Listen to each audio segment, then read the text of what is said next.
And people like Dana Bash and Welker from MSNBC or NBC, Meet the Press, they're put there to kind of foment this this discontent towards anyone who is oppositional to the status quo, whether it's a Democrat or a Republican. And we're going to pivot now to Jill Stein. And she was recently on The Breakfast Club. Now, The Breakfast Club is one of those shows that it's kind of got hip hop credibility. Charlemagne, I think, is great. I've I don't agree with him on a lot of stuff. But I think I liked the way that, first of all, the fact that they had Jill Stein on The Breakfast Club is great on its own. I mean, I will give them credit for that. They definitely went at her. It looked like it was like as an attempt to kind of take her down, because I think the DNC knows that inner city people, and especially Muslims and Middle Eastern people who are against what's going on in the Middle East, are not going to vote for the Democrats. So Jill Stein has kind of presented this third way, this third kind of option where you don't have to vote for Trump or Kamala Harris if you want to vote at all. But I think this cycle presents an opportunity that is twofold. And that opportunity is, one, to maybe get the Green Party public funding. Maybe if enough of the progressive movement or the people who are kind of disaffected by the Democrats vote for the Green Party, they could get to a 5% point where, then they're a real viable option. The Green Party is already on the ballot in most states. I think there's only like 3 states that they're not on the ballot. So if they can get to this next rung of public funding and be more of a threat to the two-party system, that's a good thing. And the second piece of that is you can also give the Democrats a massive L, which they deserve, and kind of show the power that the progressive movement has acquired or kind of grown into. I think there's also a big opportunity to take away a chunk of Trump's voters for Jill Stein as well. And I think that once it was Keaton actually from Due Dissidence who made this argument, and he made it very well, that we should wear, if the Democrats are going to come at us for and blame us for losing the election to Trump, we should wear that like a badge and say, yeah, you did lose the election because of us. So next time you're going to listen to us or you're going to lose again. Filthy bastards. So this first clip is basically Angela Rye kind of revealing herself as a DNC operative. And this guy makes a great point here. So he says, love to see Angela Rye is trending because she's being dragged for the ambush attack she did on Jill Stein and being an insufferable Dem shill. When Stein hit her with the white supremacist talking point lines, she went off the rails. Yeah. Because, so here, let's watch this clip real quick. But here's one thing I think we can agree on. Either you win or lose this election. There's really no in between. Dr. Stein, in 2002, you ran for governor of Massachusetts and you lost. In 2004, you ran for state representative in Massachusetts and you lost. In 2006, you ran for secretary of the Commonwealth. You also lost. In 2010, you ran for governor again, this time against the first Black governor in Massachusetts, Deval Patrick. You lost. In 2012, you ran against this country's first Black president and you got just less than 0.5% of total votes cast. In 2016, you ran against Donald Trump and Hillary. So if you were paying attention to, this is kind of a continuation, a little bit sharper of an attack than what AOC leveled against Jill Stein recently. He's just saying like, hey, you just show up every year to be a spoiler against the Democrats. You never win. Clinton losing significantly with 1.4 million votes cast for you, but 0 electoral college votes, which I agree with y'all needs to be abolished. But 136 million people voted. And you lost that election as well. So I want to know what the pathway to victory is for you in 2024. It can't just be. I'd like to provide a different framework. Shut your mouth. There's not. I want to provide. And I also. Can I respond, please? May I respond? May I respond? Go ahead, Angela. Go ahead. Well, I would like to respond. This is the framing of the empire and the oligarchy and white supremacy and colonialism, which wants you to feel that resistance is futile. This is about voter blaming and voter shaming. Let me just Voter blaming and voter shaming. She is 100% correct. I'm not one of those people who's like anti-woke, who's like, oh yeah, like there's no such thing as like systemic racism or anything like that. There's definitely that stuff exists. But I don't like this constant framing of everything as white supremacy, because as you're going to see, these people, Charlemagne and Angela Rye, they're fucking rich. They're not doing bad.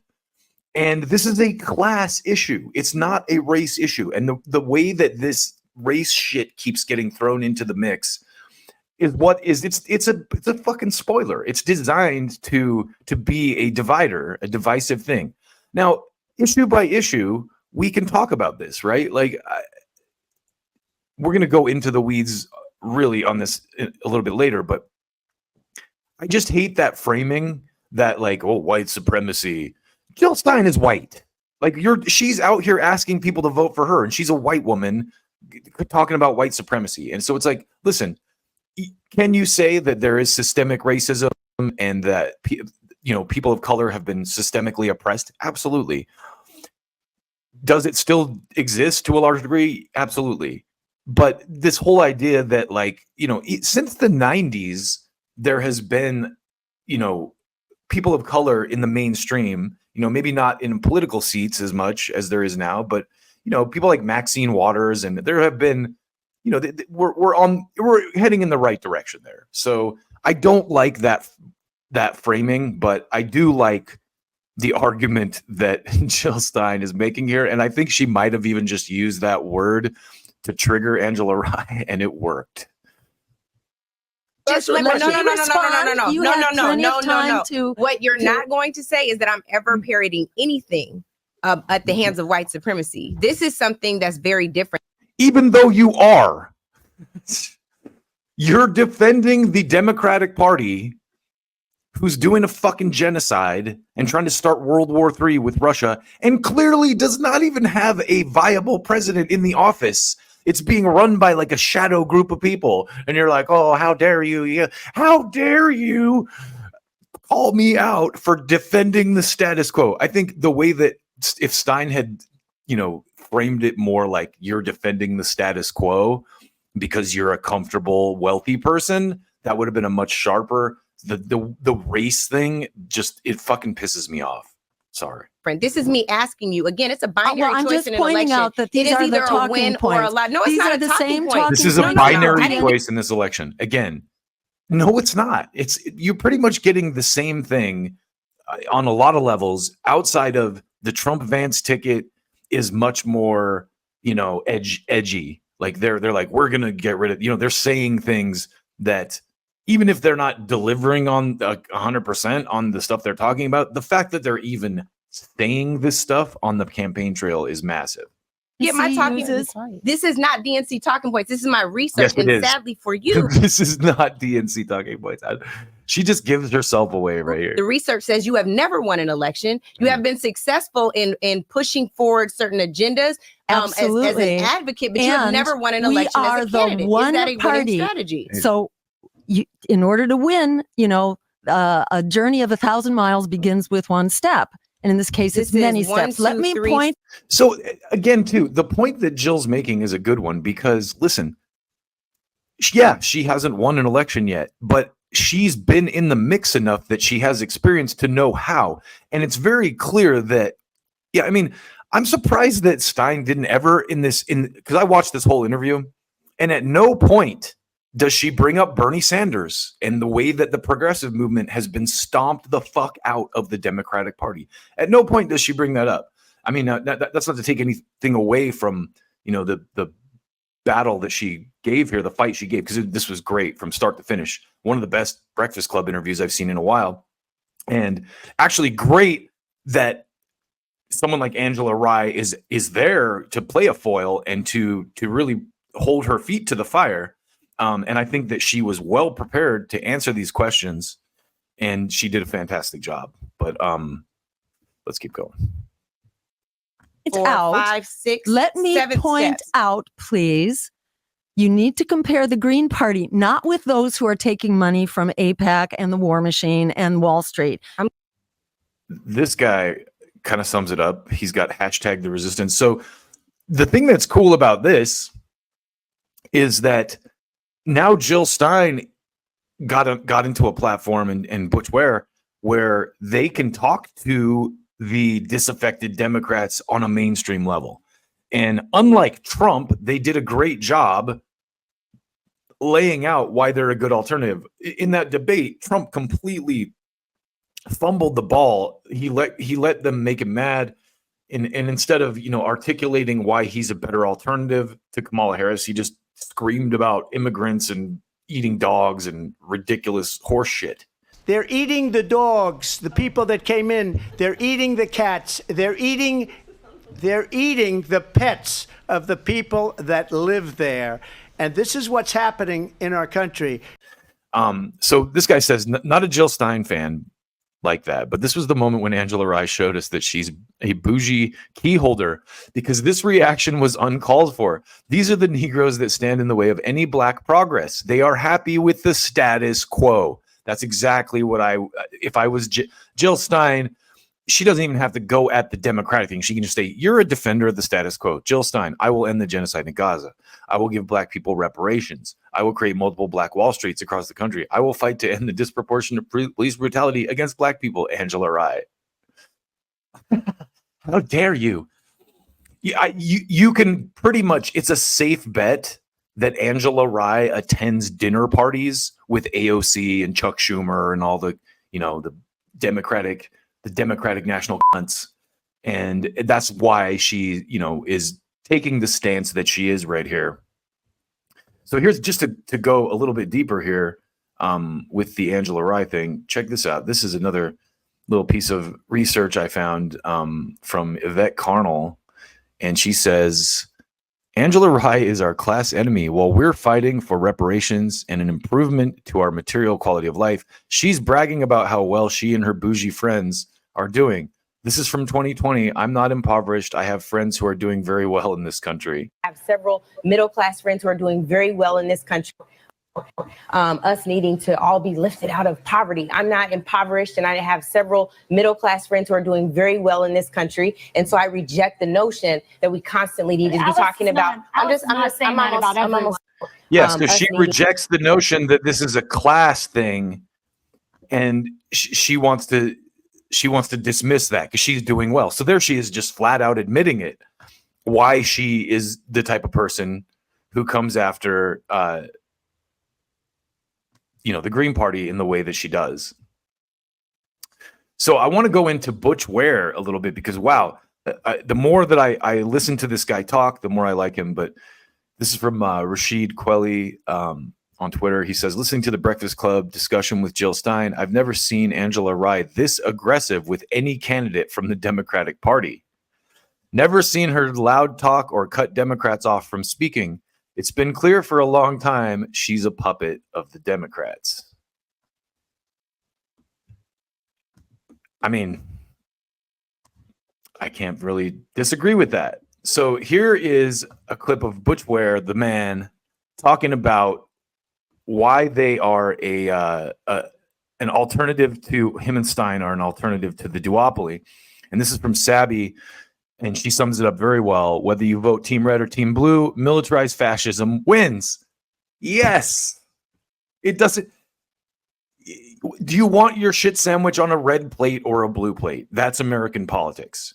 It's Democrats that are running cop cities. Fascism is already here. Thank you, Dr. Jill Stein and Butch Ware, for schooling Charlemagne and Angela Rye. They continue to run cover for the Dems. And this is the absolute, I think, best, like one of the best snippets from this interview. Listen to this. Team Red might be speeding us towards a kind of societal collapse, right? And fascism. Exactly. But, right. No.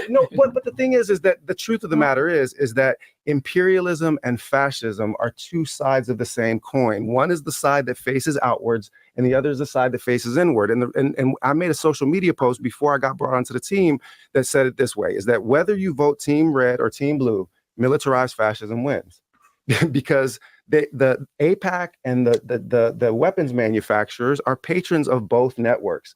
And just to return to that point, right? I've been on campuses. I organized a Palestinian liberation concert on October 21st. I organized a Black and Palestinian solidarity panel at my local mosque on October 11th, 4 days after. Wow.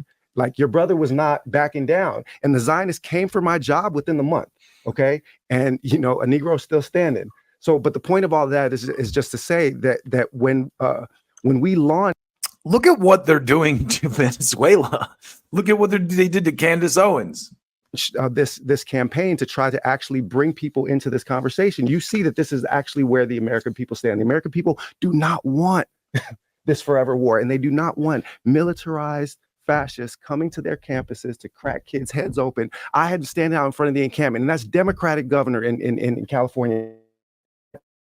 Mayors in places like New York City. It's Democrats that are running cop cities. So the thing is bro, fascism is already here. It's just that one of it is like fascism and the other is fascism. But the truth is that the purple fascists, the purple imperialists, Team Red and Team Blue are run by the same funders, and who funds you runs you.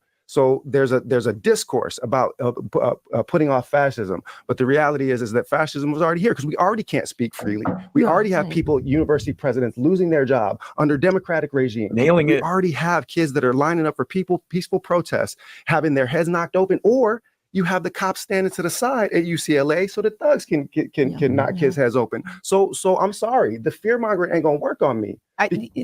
So that, I think, is one of the better clips from that, Butch explaining to Charlemagne and the crew that, hey, fascism's already here. Like, the idea that voting for the Democrats is going to save us from anything has been pretty much proven to be untrue. It's interesting to me that the people who think Kamala Harris is such a good idea they don't have to make this connection.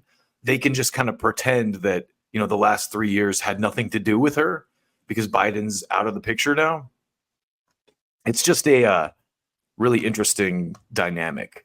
So just kind of to close this out before we finish, one of the things that, of course, Angela Rye had to do was accuse Jill Stein of being, you guessed it, a Russian asset. Angela Rye was herself accused of being a Russian bot. Check this out. How ironic was it that Angela Rye was part of the Jill Stein Breakfast Club interview? Black critics of Kamala Harris and Cory Booker push back against claims that they're Russian bots. Angela Rye and Joy Reid have speculated that American descendants of slaves using the hashtag ADOS to critique Harris and Booker are Russian bots. This part of the Jill Stein interview caught my attention, so listen to this. She repeatedly parroted Kremlin views. The question that was raised there was, did Russian social... Of course they're going to do this shit. This is one of the areas, too, where, like, Charlemagne is much... Like, he should be smarter than this as a black man who understands the way propaganda works. But no, he's on board for this dumb, you know, neo-McCarthy bullshit. The question that was raised there was, did Russian social media have an impact? And was I, a beneficiary of that? And the Senate... But they said you repeatedly parroted Kremlin views and posted a campaign video. You know what they consider a Kremlin view? They consider reparations a Kremlin view. Oh. They consider the civil rights movement actually a Kremlin view. They consider racial disparities a...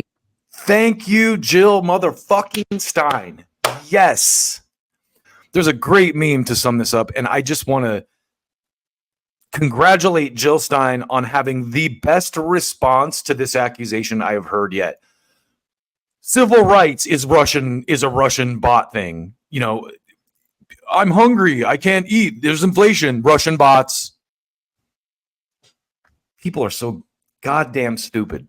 A Kremlin view. So these are Department of Defense talking points, and these are unfortunately the DNC talking points as well, which repeatedly tries to smear me as a Russian agent, even though it has been idiot. Yes, and this has been very idiots in this room, man. specifically Let's just be blunt about that. found. So again, if I were Jill Stein, I would bring up Bernie Sanders. You know, they called Bernie Sanders a Russian agent. They call everyone a Russian agent. Nancy Pelosi called college protesters Russian agents during the protests for Gaza. So it's the whole thing is patently ridiculous, and Charlemagne laps it up like a good little doggy.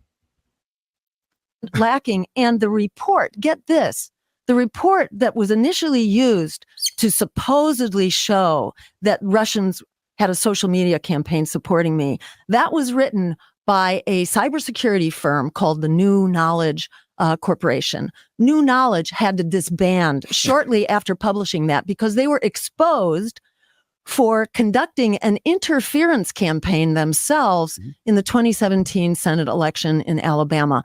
And how did they do that? They pretended to be a Russian influence campaign on social media. So they did exactly what they have accused the Russians of doing. They actually did, and put it under the false guise of being a Russian interference campaign. And that's exactly what they're trying to do right now with Tim Pool and Lauren Chen and all those conservative voices that they're trying to say are Russian assets. As if you could ever listen to those guys talk, any of them, and think that they're pro-Russian. Like, listen to Tim Pool. Tim Pool is like stupidly pro-American on like a lot of stuff. And I love a lot of Tim Pool's commentary, and I love that he has a roundtable debate, but he's ridiculously, pro-American to the point of naivete, where it's like, how the idea that you're going to frame him as being a Russian bot is fucking ridiculous. So I just want to close this piece out. I want to share this meme with you that I think is just absolutely classic. And it's kind of the reworking of the Boars cartoon, but this guy's like, I can't afford to eat food. And this dude's like, that's Russian disinformation, right? Because that's exactly what, God bless her, Jill Stein just explained to Charlemagne, that anything that's, that the empire doesn't like is Russian disinformation now. So just one last look at this guy for you.